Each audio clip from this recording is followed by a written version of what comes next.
सत्संगत जी, प्यार से कहना धनंकार जी। सबके दर्शन करने के लिए इधर उपस्थित हो सकी तो बहुत ही अच्छा लगा। और आज भी वही बात है कि जिस तरह हम जब भी संगत आते हैं, चाहे वो वक्ता बहन हो, भाई हो, बच्चे हों, बुज़ुर्ग हों, या वो किसी तरह भी अपने मन के भाव रखते हैं, सब में इतनी बड़ी जो सिखलाई होती है। तो हम अगर इसी बात को ये समझ लें कि सत्संग में अगर दासी ना भी कुछ बोले तो भी वो सारे मन के भाव वही होते हैं जो सब महापुरुष पहले से ही रख देते हैं कि कैसे एक जीवन को जीना है। ये निरंकार परमपिता परमात्मा, ये ब्रह्म ज्ञान हमें मिलकर हमें वो जो स्थिति अपना रही एक है, एक अचीवमेंट तो नहीं कह सकते क्योंकि सिर्फ कृपा है वो, पर अब उस कृपा के बाद हमें अपने जीवन में ये जो सहज अवस्था लानी है। तो ये सहज अवस्था ये हमको भक्ति के मार्ग पे कैसे और दृढ़ कर सकती है कि कैसे हम ये सत्संग में भी बार बार सुनते हैं कि हमें अपने जीवन में एक वो बैलेंस लाना है कि स्थिति कैसी भी हो एक जैसा रखना है। तो ये हमें अचीव कैसे करना है, ये हमको अपनी ज़िंदगी में प्रैक्टिस कर कर के कैसे ढालना है। जैसे कोई भी अगर जितनी भी उम्र है हमारी, उस हिसाब से कुछ ना कुछ उतार चढ़ाव आते ही रहते हैं। अगर किसी का बहुत छोटा बच्चा भी स्कूल के लिए एडमिशन लेनी है तो माता पिता को चिंता होती है कि कब होगा, और वो बेचैनी रहती है कि एडमिशन के फॉर्म निकल गए हैं या कोई भी ऐसी बात। थोड़ा वो बच्चा जब बड़ा हो गया और तो पढ़ाई में एग्ज़ाम्स नहीं हो पाए, पढ़ाई में ध्यान नहीं लग रहा, ऐसी और कितनी और बेचैनियाँ आती हैं। और जब बच्चे थोड़े और बड़े हो जाते हैं स्कूल कॉलेज के टाइम में, आजकल तो बच्चों की ये देखी गई है हाल कि अगर कभी दिल भी टूटता है तो अपने आप को बिल्कुल एक उस तरह बना लेते हैं कि अब तो हम पत्थर दिल हो गए हैं, हमारे साथ अच्छा नहीं किया। तो भाव क्या है ये सब बताने का कि कैसे आगे जाके भी अगर नौकरी पेशा वाली ज़िंदगी भी होती है तो जॉब नहीं मिल रही या फिर सैलरी कम है, कुछ भी पड़ाव जीवन में जैसे जैसे आते हैं, कभी भी वो सहज अवस्था में एक जीवन को उस तरह व्यतीत नहीं किया जाता। और यही मन के भाव रहते हैं कि काश ऐसा होता तो ज़्यादा बेहतर होता। तो यही एक अगर हम भक्ति के मार्ग पे चल रहे हैं तो कैसे हर पल हमारा खुद ब खुद उस तरह निकलता है कि एक हमें अपने आप को ज़बरदस्ती कुछ सोच विचार में नहीं डालना पड़ता, जो ना कि किसी ये डिप्रेशन आजकल जो वर्ड इतना कॉमनली यूज़ हो रहा है कि हम अगर सचमुच प्रभु परमात्मा निरंकार से हर समय जुड़े हुए हैं तो कोई भी दुनियावी रूप का दुख हमें उस तरह दुखी नहीं कर सकता, और कोई भी स्थिति हमको इतनी सुखदाई भी है तो उसमें भी बहुत ज़्यादा खुशी का एहसास नहीं होता। तो आज सुबह की ही घटना की दासी के पास एक बहन आई और बोली कि उनका 13 साल का एक छोटा बच्चा वो ब्रह्मलीन हो गया है। तो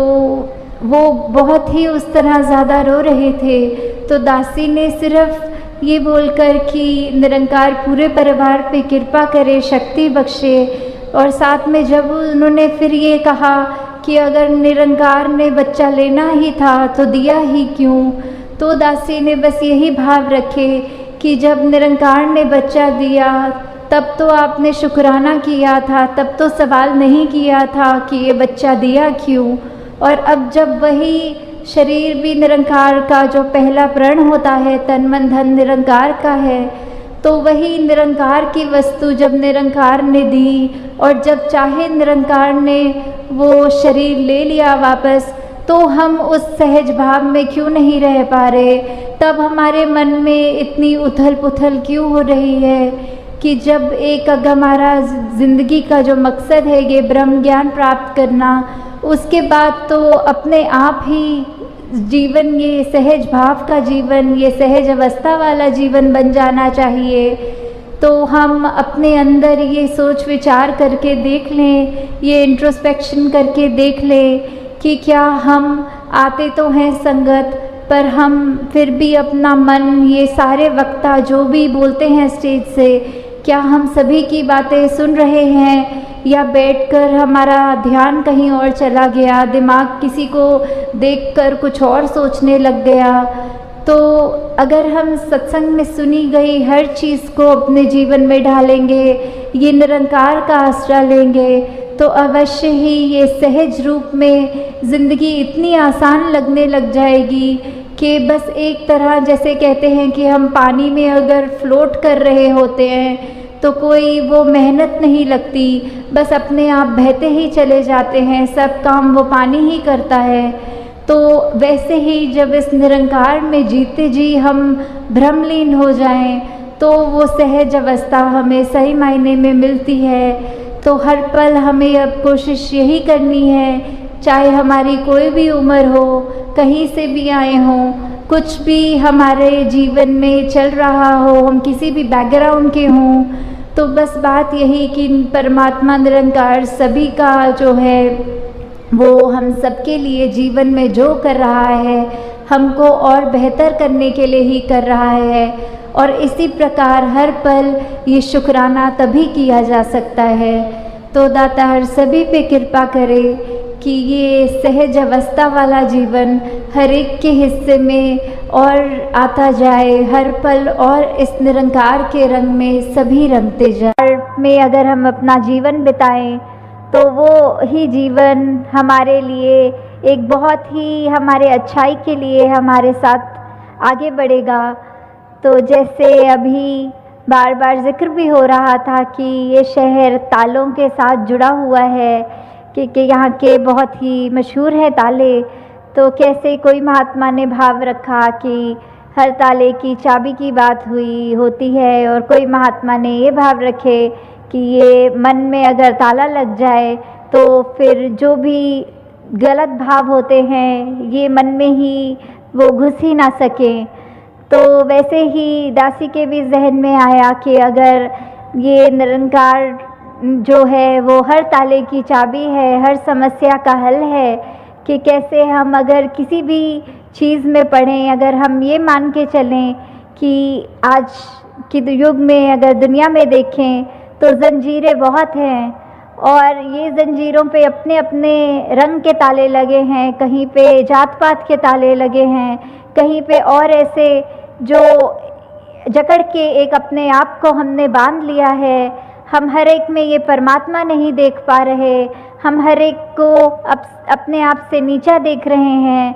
तो ऐसे जो भी द्वेष भाव हमारे अंदर आ रहा है, ये ज़ंजीरों के तालों को अगर ये ब्रह्म ज्ञान रूपी चाबी से हमने खोल दिया, अपने आप को, अपनी रूह को आज़ाद कर दिया, तो दातार उस तरह भी सभी पे कृपा करे कि जैसे ये शहर का नाम भी अलीगढ़ है, तो ये जो अली का जो गढ़ है वैसे ही हमारा मन बन जाए, जिसमें ये परमपिता परमात्मा, ये अली मौला, ये गॉड, ये इस तरह बस जाए, निरंकार पल पल हमारे ज़िंदगी में इस तरह शामिल हो कि फिर हम एक अपनी जीवन में ऐसी खूबसूरती ला सकें अपने आप के अंदर, और जिसके भी हम संपर्क में आए उनके अंदर। पर शुरुआत हमें जो करनी है वो अपने अंदर से ही करनी है, कि कैसे हम अगर प्रतिदिन ये निरंकार का एहसास करेंगे, सोचें कि हमारा मन साफ रखना है, हमने ये महान जो हमारा विश्वास को एक अटूट बनाना है, उसको करने का सिर्फ एक ही तरीका है कि हम मन से इस निरंकार के साथ जुड़े रहें। और उसको और मजबूती देने के लिए ये सत्संग का भी जो आज आयोजन है या करते हैं, उसके पीछे बात सिर्फ इतनी है कि हम ये एहसास कर पाएंगे, हम अपने लिए, अपने समाज के लिए, ये एक यूनिवर्सल ब्रदरहुड की जहाँ बात आती है, वासुदेव कुटुंबकम की बात आती है, ये उसी तरह हमने कैसे अपने आप में एक जो यूनिटी की बात आती है कि चाहे कितने भी भिन्न भिन्न दिखते हों, ये अंदर से एक होना वाली बात। तो सात संगत जी, धन निरंकार जी।